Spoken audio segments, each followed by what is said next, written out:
Lynch and Taco. This is Orlando's Rock Station, 101.1 WJRR, and the radio station that rocks the bank with those $1,000 cash giveaways, I might add. Mm-hmm. Get your $1,000 today. You got 13 different chances to win. 9 o'clock, the first.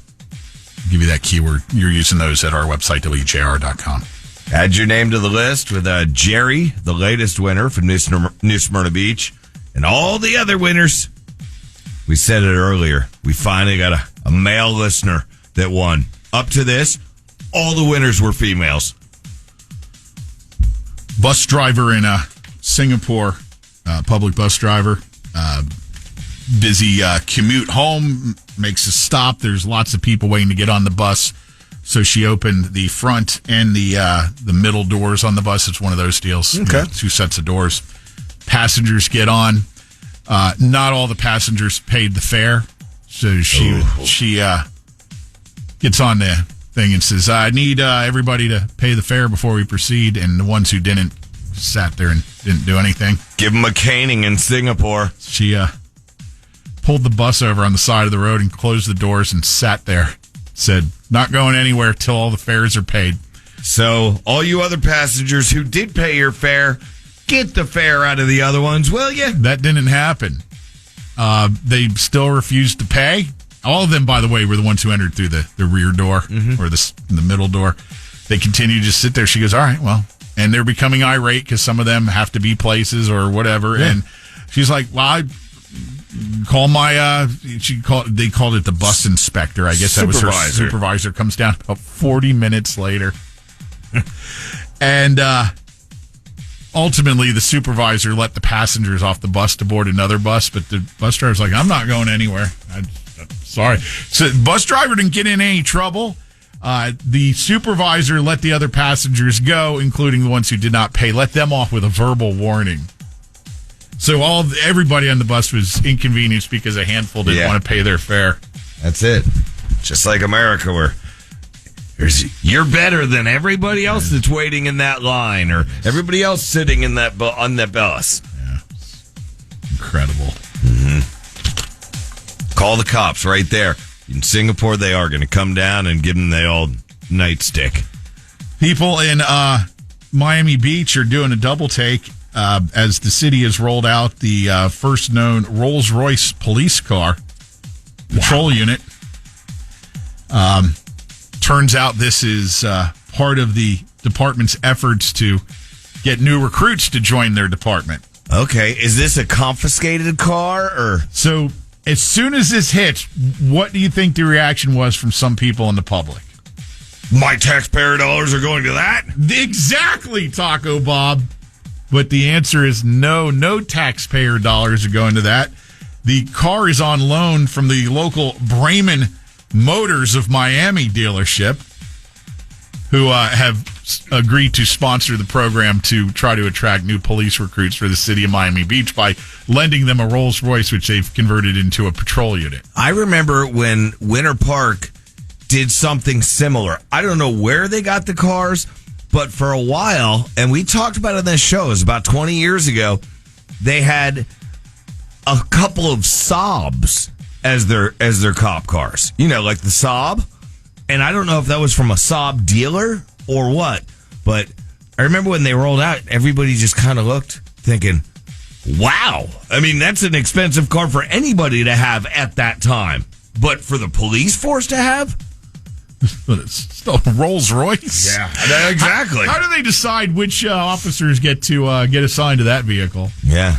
And are they going to give multiple Rolls Royce? No, it's just the one. Just the one? It's a stunt. Is that really going to get some kids to go, okay, I do want to be a cop because of Rolls Royce? No. No, but it's got people talking about that there's a shortage. Job opportunities to join the police. You know, as much respect as we have for the men and women of law enforcement, again, thank you to each of you for what you do. Yeah, we give you props all the time. Thank you. I do not in the least blame any person for not considering that as a career right now. No. The way law enforcement, unfortunately, is treated as a whole, when that's really unfair. I'll say immediate thing it's incredibly unfair. Immediate thing that I thought is, okay, so you might be the new cadet, and now you're the new officer who's driving that, but you're around Miami Beach, where, I don't know, there's a little gun activity just like there is everywhere now. And it's, again, lack of respect for the cops, and it sucks. And don't get us wrong, don't mishear us.